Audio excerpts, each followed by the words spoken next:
Murray shot 4 of 17. The man guarding him scored 32. That is one box score, one night, one player on each side of it. Across 6 games of this series, Jaden McDaniels held Jamal Murray to 15 of 47, 31%. In Game 6, with Anthony Edwards out, with DiVincenzo out, with Dosunmu out, the defender dropped 32 and 10, career high.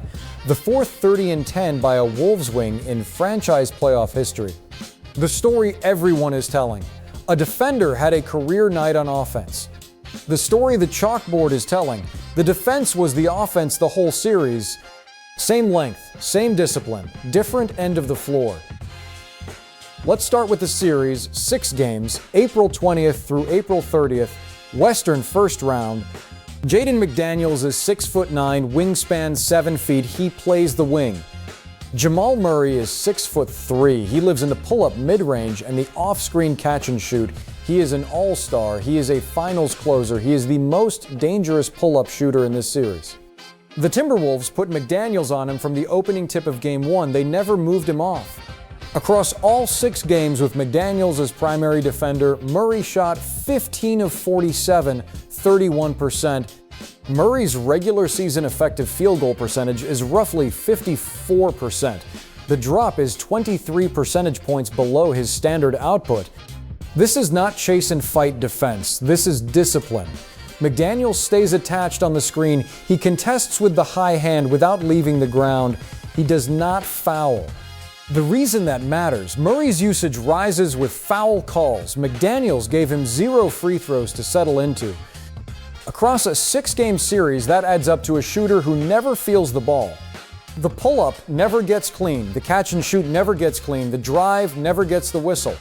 Wing defenders this size usually trade contest for fouls. McDaniels didn't either. He stayed on the floor, he never put Murray on the line, he never gave him a free throw routine to settle into. In Game 6 alone, Murray went 4 of 17, 12 points. His worst shooting night of the series in the elimination game where he had to be the engine. 31% is not random variance. 31% is what happens when a 6'9" wing with 7 feet of arms erases the pull-up and the catch and shoot at the same time. Before we talk about the 32 and 10, we have to set the lens. The defense was already the story. Game 6, April 30th. Minneapolis, Wolves up 3-2, closeout opportunity. Anthony Edwards, out. DiVincenzo, out. Dosunmu, out. 3 of the Wolves' top 5 usage players unavailable in an elimination game. Without Edwards, the Wolves had no primary creator. They needed offense from somewhere. They did not change the player. They did not call new plays. They changed where the player got the ball.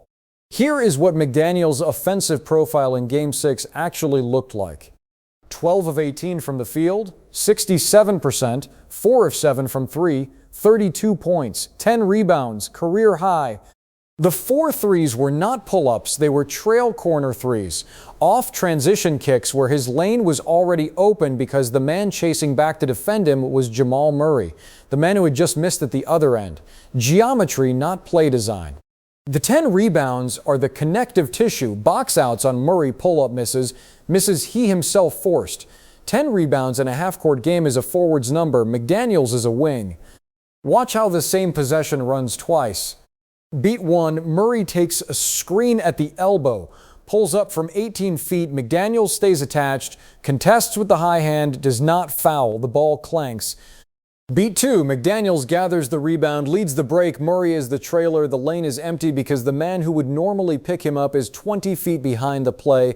McDaniels finishes at the rim or kicks ahead to a corner shooter. Same player, same possession, defense to offense in one read. The defense was the offense. They were never 2 ledgers, they were 1 possession run twice. 32 and 10, career high. Now the historical anchor. McDaniels' Game 6 line is the 430 and 10 by a Wolves wing in franchise playoff history. The other 3 names: Kevin Garnett, Anthony Edwards, Karl-Anthony Towns, Jaden McDaniels. Garnett was the franchise, Edwards is the present, Towns is the all-star big who carried Minnesota's offensive identity for 6 seasons. 3 offensive engines, 1 defensive wing, same list. Here is the number that does the work.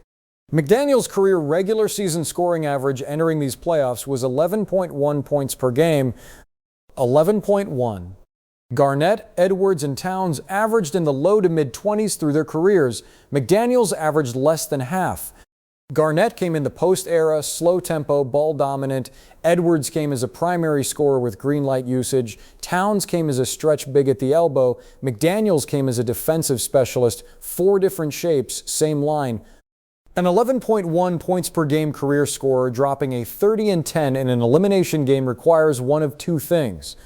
Option 1, a complete offensive identity shift. New shot diet, new role, new plays.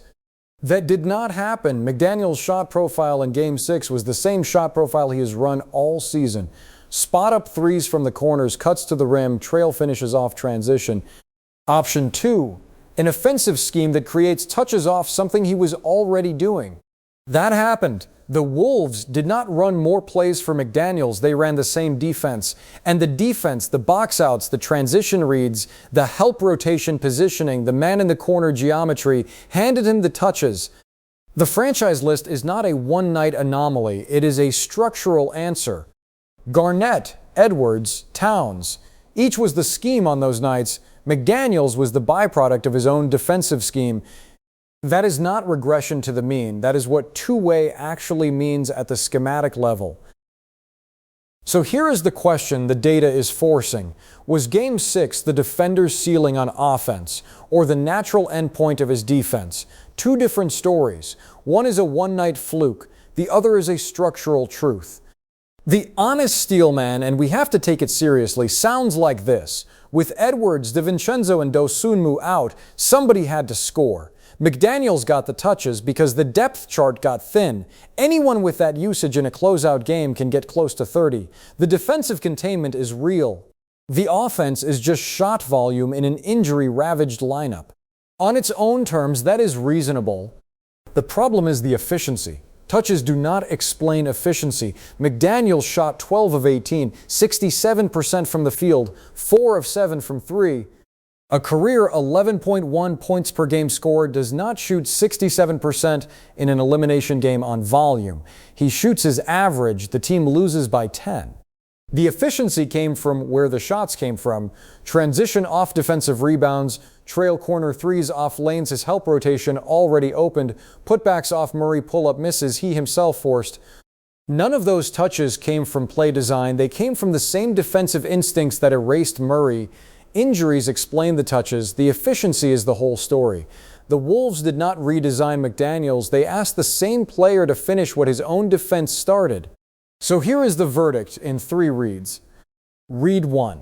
Defensive containment. 31% on Murray, 6 games. The discipline that erased the pull-up. The contest that never left the ground. The hand that never fouled. Read 2. Transition conversion. 10 rebounds into run-out finishes. The box-out that became the breakaway. The defensive rebound that became his own kick-ahead 3. Read 3. Corner spacing reads. 4 of 7 from 3. The help rotation that became the catch. The position he was already in because his defensive assignment put him there. Same length, same discipline, same possession. 1 ledger. The Wolves did not need to scheme around their missing offensive players. They already had the answer on the floor. The defender they were paying to lock down Jamal Murray was creating his own offensive possessions every time Murray missed. They just had not asked him to finish them yet. Game 6 asked, the chalkboard answered. Round 2 opens in San Antonio, Game 1 in 3 nights. Victor Wembanyama lives in the elbow mid-range. He pulls up over everything. He is the league's unsolved problem. McDaniels will draw the assignment. The blueprint that erased Jamal Murray is about to meet the league's tallest pull-up problem. A 6'9" wing who never leaves the ground. A 7'4" shooter whose release sits above the rim. The chalkboard has not seen this matchup before. We will be right back here when Game 1 closes. Until then,